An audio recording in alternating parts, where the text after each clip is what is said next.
warahmatullahi wabarakatuh. Bertemu lagi bersama kami di Fox 41 Talks Loud and Clear. Perkenalkan kami sebagai host kali ini Muhammad Taril Utama.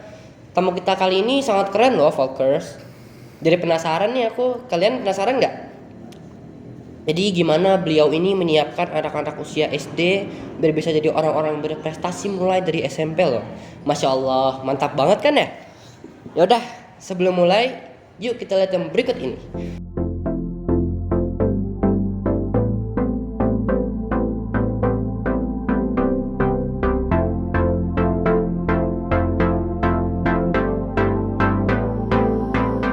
Kembali lagi bersama kami di Fox 41 Talks Loud and Clear.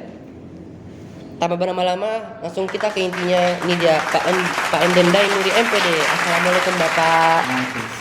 Apa kabar Bapak? Alhamdulillah sehat. Alhamdulillah. Kalau begitu langsung aja kita ya Pak ya. Silakan. Nah, saya mau tanya dulu nih Pak. Mengapa Bapak memilih menjadi seorang guru Pak? Baik, terima kasih atas kesempatannya untuk sore ini. Pertanyaan pertama tentang pilihan menjadi profesi sebagai seorang guru. Profesi seorang guru itu mungkin sebagian anak sekarang bukan pilihan yang utama ya, karena memang guru tidak menjanjikan sesuatu yang untuk kehidupan dunia kan gitu. Tapi bagi seorang seperti saya yang merasa menjadi guru sebagai panggilan jiwa, maka menjadi guru itu merupakan sesuatu yang lahir karena niatan ingin berkontribusi pada pembangunan bangsa ini melalui pendidikan. Oh, pendidikan. Seperti itu ya Pak. Dengan menjadi guru, kemudian kita banyak kesempatan untuk berinteraksi dengan anak-anak untuk di sekolah dasar, berarti dari anak-anak usia sekolah dasar, untuk bisa kita didik guna mereka bisa menghadapi kehidupan di masa yang akan datang. Oh, seperti itu ya Pak. Okay. Gitu. Nah, Bapak kan sudah nge-shift cerita Bapak nih sebagai seorang guru. Nah, saya mau tanya, apa tantangan terbesar Bapak yang pernah Bapak hadapi selama menjadi guru, Pak? Ya, menjadi guru itu tantangannya dapat dikatakan hampir setiap hari. Apa itu tantangan terbesar yang dihadapi oleh seorang guru? Tantangan terbesarnya adalah manakala murid atau siswa itu sulit berfokus pada apa yang disampaikan oleh seorang guru. Karena sulitnya berfokus siswa atau murid kepada apa yang disampaikan oleh guru, maka ada kemungkinan murid gagal dalam mengikuti proses belajarnya. Dan ini artinya ada waktu yang terbuang, ada proses yang harus diulang karena memang dengan tidak berfokusnya pada proses pembelajaran membuat pembelajaran menjadi terhambat. Itu tantangan yang selalu dihadapi oleh seorang guru ketika dia mengajar di depan kelas. Maka keterampilan guru dalam membuat peserta didiknya atau muridnya atau siswanya berfokus itu menjadi tantangan tersendiri bagi seorang. Kita juga harus sabar juga ya Pak sama murid SD itu yang penting Pak. Karena susah juga buat mereka paham karena mereka masih kecil gitu. Betul. Ya Pak ya. Tadi selain seorang guru tentu memiliki kemampuan bisa memfokuskan siswanya atau muridnya dalam belajar, tentu hal lain yang harus dimiliki oleh seorang guru adalah dia memiliki jiwa seorang pendidik. Antara lain dia harus sabar, dia harus tahu kejiwaan seorang anak itu mesti dihadapi dengan apa kan gitu ya, dan juga harus memiliki sikap. Kalau dia bapak berarti kebapaan yang mengayomi, yang melindungi. Kalau dia seorang ibu, dia harus memiliki sikap keibuan yang lembut, yang memberi rasa aman pada anak-anak ketika dia berada di kelas bersama. Memberi banyak kasih sayang juga yang penting itu ya Pak ya. Memberi banyak rasa kasih sayang kepada anak-anaknya. Karena Dengan itu jadi ada hubungan emosional, kedekatan antara seorang guru dan anak-anak. Oh, oke. Ini tantangan mengajar di usia sekolah dasar. Iya. Oh, oke. Nah, saya mau nanya Pak, Iya. siapa panutan atau tokoh idola Bapak dan apa alasannya nih? Contohnya saya nih Pak ya. Iya. Kalau panutan saya tuh yang pertama Nabi Muhammad SAW. Ya. Nah, yang kedua lalu juga kedua orang tua saya. Ya. Karena apa? Karena dengan mempunyai sifat yang penyabar, Ya. pekerja keras juga itu yang penting Pak. Nah, kalau Bapak sendiri bagaimana? Betul sekali yang disampaikan. Tentu sebagai seorang muslim kita harus menjadikan panutan yang pertama itu adalah Nabi Muhammad kan, SAW. karena Iya. dialah tokoh yang harus menjadi panutan untuk membimbing kehidupan kita di dunia ini. Yang kedua tentu orang tua kita ya, yang yang harus kita idolakan karena ya peran mereka yang amat besar bagi kehidupan. Sangat penting hidup kita ya Pak. Betul, sangat penting. Tanpa mereka, tanpa kehadiran mereka, kita nggak jadi apa-apa gitu kan. Kita tidak menjadi apa-apa. Baru tokoh yang lain yang bisa menginspirasi kehidupan kita. Seperti itu, iya, oke. Nah, apa pengalaman yang paling berkesan yang pernah Bapak alami Pak? Ya, pengalaman yang paling berkesan adalah manakala menemukan seorang murid yang sulit sekali berkonsentrasi, kemudian kita bisa ajak belajar dan kemudian dia berhasil melewati itu. Saya punya contoh begini. Waktu saya menjadi kepala sekolah di Al-Azhar 1 di sisi Kutaraja, ada anak murid saya, tanda kutip, dia anak murid yang susah diatur. Susah ya? Susah diatur karena ada gangguan psikologis tersendiri kan gitu yang menyebabkan dia sulit konsentrasi. Nah, pada saat ujian semesteran gitu ya, anak-anak yang lain sudah hampir menyelesaikan pekerjaannya, ujian semesteran. Tapi anak yang saya hadapi ini saya temani, dia belum mengerjakan satupun pekerjaan. Ya ulang aja itu. Nah, ketika diajak berbicara, ditanya apa kesukaannya, apa yang paling dia senangi, nah dia mulailah muncul cerita apa yang dia sukai dan apa yang dia senangi. Ternyata dia anak yang suka sekali pada sepak bola. Oh, sepak bola. Ya, hampir semua pemain sepak bola dia hafal nama-namanya. Nah, saya menemukan kata kuncinya, dia suka bermain sepak bola. Maka saya ajak dia untuk bercerita tentang sepak bola. Klub mana yang dia sukai. Mana pemain favorit? Betul. Pemain favoritnya siapa, klubnya siapa. Nah, di tengah dia bercerita, saya stop. Nah, ceritanya stop sampai di situ dulu. Sekarang kerjakan dulu, nanti kalau sudah dapat misalnya 5, kamu boleh cerita kembali. Nah, ternyata dengan cara seperti itu berhasil. Dalam waktu sekitar 15 menit lagi ke jam berakhir, pekerjaannya selesai.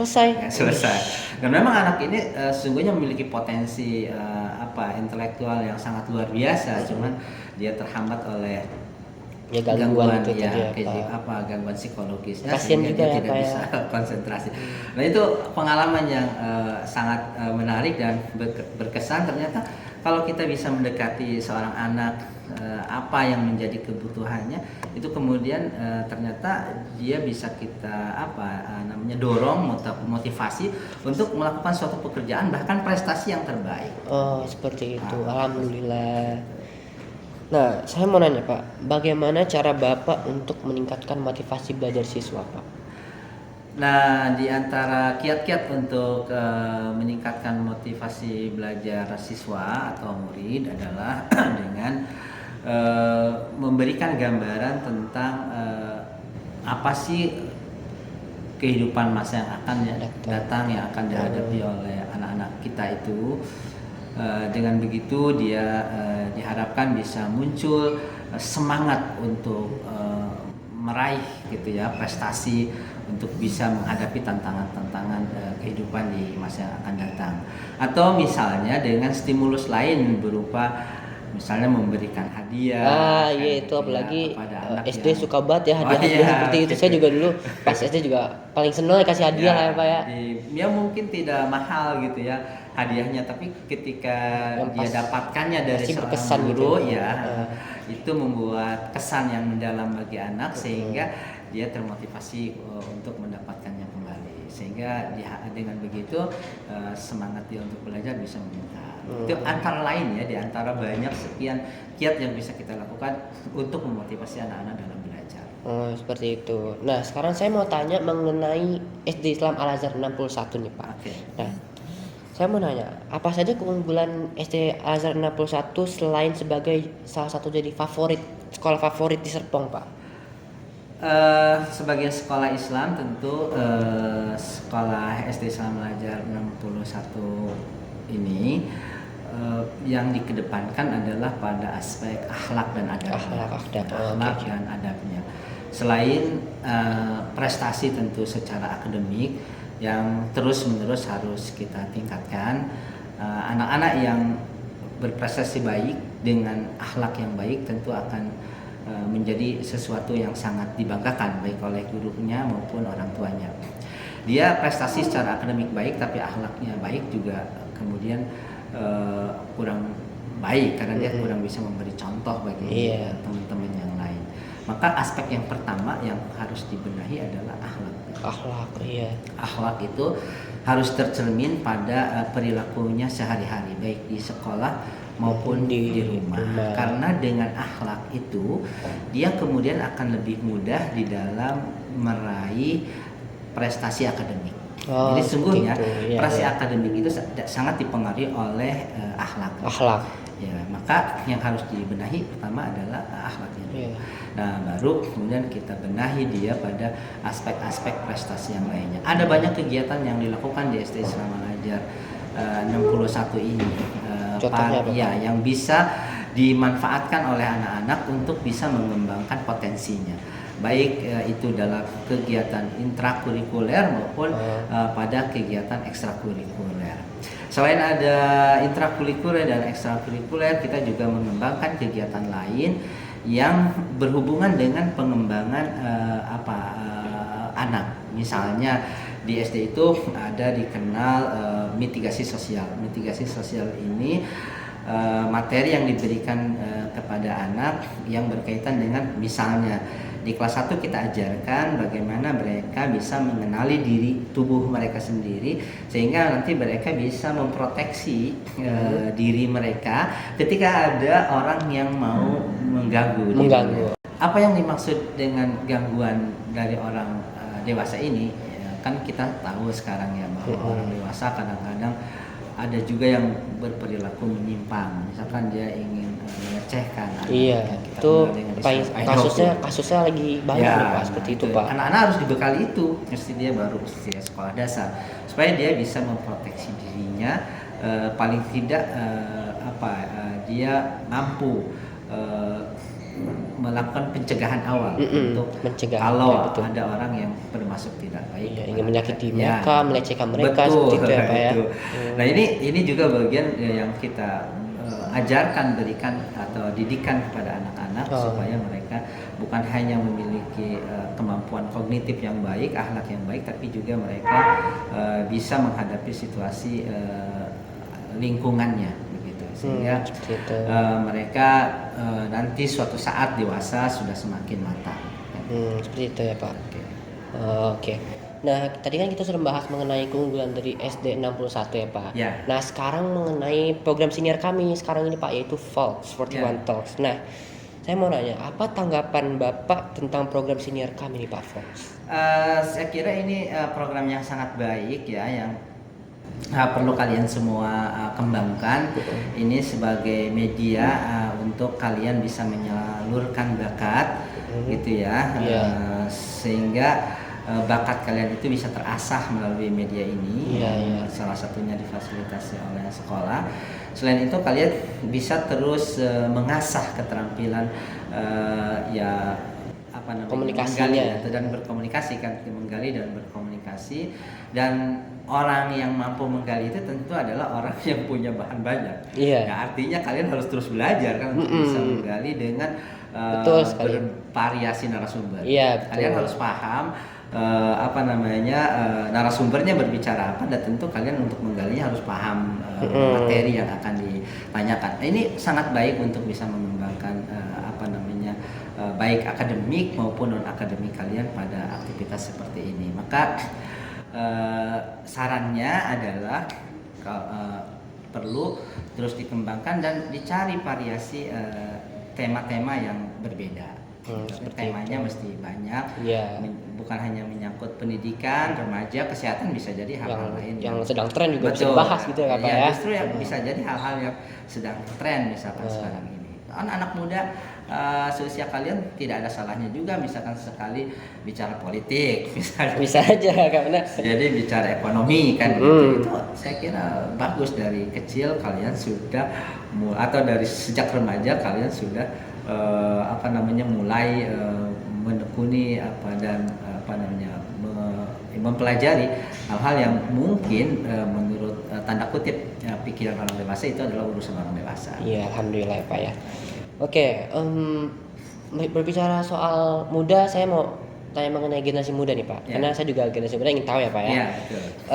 Apa saran Bapak untuk para generasi muda yang ingin mewujudkan mimpi mereka nih Pak? Saran yang paling utama adalah kuasai ilmu pengetahuan, karena ilmu pengetahuan itu adalah kunci kita untuk bisa menaklukkan dunia.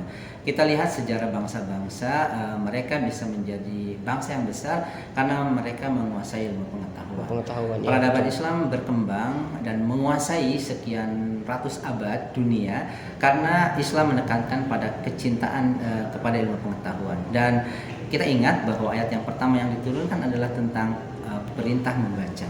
Artinya membaca itu adalah salah satu pintu kita untuk bisa menggapai masa depan, menguasai pengetahuan, dan tentu saja pada akhirnya ketika kita menguasai pengetahuan akan menguasai masa depan. Maka jangan berhenti belajar karena itu penting. Kuasailah ilmu pengetahuan karena itu kunci untuk bisa menaklukkan dunia. Oke, seperti itu ya Pak. Nggak kerasa aja Pak, kita udah di ujung acara nih Pak. Iya. Nah, nggak kerasa banget ya Pak ya. Nah, terakhir saya mau bertanya nih Pak, apakah ada pesan yang ingin Bapak sampaikan untuk para audiens ya Pak yang sedang menonton? Pesan saya untuk para audiens sebagai seorang pendidik, teruslah bersungguh-sungguh dalam menuntut ilmu, karena dengan penguasaan ilmu pengetahuan kita menjadi orang yang berarti bagi kehidupan masyarakat. Karena Allah juga pernah menyampaikan, ya fa'illahu allazina amanu minkum wa utul ilma darajat. Orang-orang yang diberi ilmu itu akan diangkat, atau orang-orang yang memiliki ilmu pengetahuan itu akan diangkat oleh Allah beberapa derajat. Maka pada para audien, khususnya anak-anakku SMP Islam Mengajar 41, terus belajar, raih prestasi, kembangkan terus potensi kalian. Mudah-mudahan apa yang kalian lakukan hari ini itu hasilnya bisa kalian petik di masa yang akan datang. Amin. Sukses selalu. Assalamualaikum warahmatullahi wabarakatuh. Waalaikumsalam. Nah, itu dia episode Volts kami dengan Pak Enden Dainuri MPD yang bertema mencetak generasi muda yang kreatif dan inovatif. Nah, dari obrolan ini kita bisa sampai simpulkan bahwa mencetak generasi muda kreatif dan inovatif itu bisa dimiliki oleh setiap orang dan pasti bisa mengusahakannya, dan juga serta ada banyak cara untuk mempelajarinya. Terima kasih Pak Enden Dainuri MPD telah menjadi narasumber kami pada Volts kali ini. Terima kasih juga kepada anggota OSIS belakang layar. Thank you guys so much. Sekian dari kami, mohon maaf jika ada salah kata. See you again guys, thank you for watching Volts 41 Talks, loud and clear. Wassalamualaikum warahmatullahi wabarakatuh.